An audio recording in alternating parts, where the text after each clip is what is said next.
पुण्यात स्वतःच्या अल्पवयीन मुलीवर वारंवार बलात्कार करून गरोदर करणारा फरार आरोपी शिर्डीतून जेरबंद.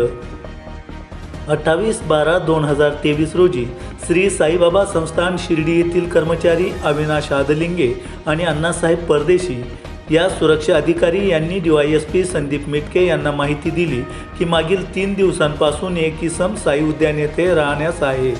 DYSP संदीप मिटके यांनी सदर संशयित इसमास ताब्यात घेऊन त्याच्याकडे विचारपूस केली असता त्याने कबुली दिली की माझ्याविरुद्ध वानवाडी पोलीस स्टेशन पुणे येथे बलात्काराचा गुन्हा दाखल असल्यानं 1.5 महिन्यापासून बँगलोर, राजस्थान, बागेश्वर धाम आणि शिर्डी येथे लपून राहत आहे.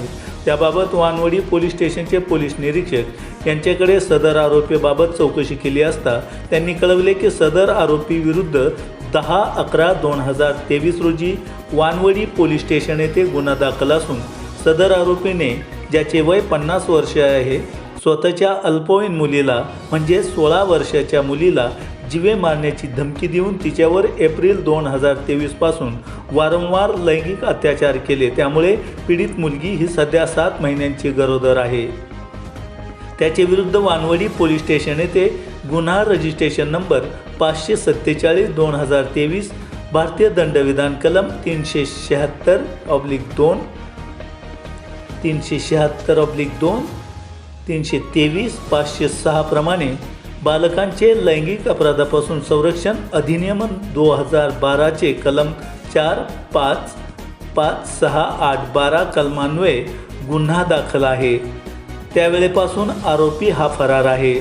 सदर आरोपीस पुढील तपासकामी वानवडी पोलीस स्टेशन पुणे शहर पोलिसांच्या ताब्यात देण्यात आला असून पुढील तपास वानवडी पोलीस करत आहेत. आपण पाहतात इंडिया सुपर न्यूज मराठी. प्रतिनिधी केशव असनेंसह मुनीर सय्यद.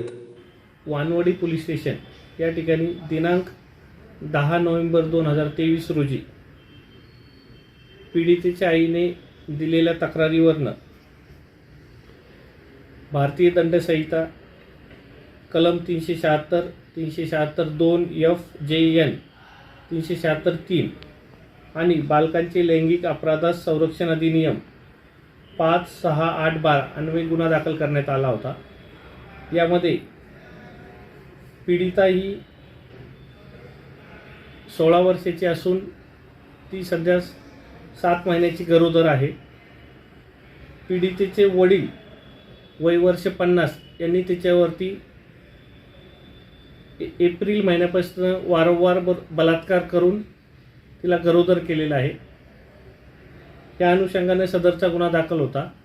सदरचा आरोपी हा दिनांक 26 डिसेंबर 2023 पासून शिर्डी येथील साई उद्यान या ठिकाणी राहत होता.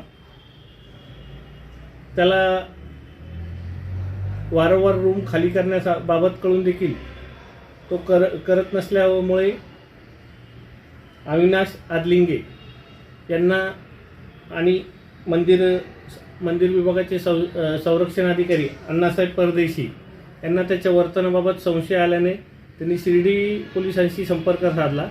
त्यावरनं सदर आरोपीस ताब्यात घेतले असता सदरचा प्रकार लक्षात आला. या अनुषंगाने पुणे शहरातील वानवडी पोलीस स्टेशन यांच्याशी संपर्क साधण्यात आला असून पुढील तपासाकरता आरोपीला वानवडी पोलीस यांच्या ताब्यात देण्यात येत आहे. सर, गुन्हा केल्यानंतर तो आरोपी कुठे कुठे होता? त्यांनी प्राथमिकदृष्ट्या त्याबाबतची कबुली दिलेली आहे. तो राजस्थान, गुजरात, बँगलोर या ठिकाणी फिरला आणि शिर्डीत मागील 3 दिवसापासून होता. याबाबतचा सखोल तपास हे वानवडी पोलीस करतील. सर, ज्या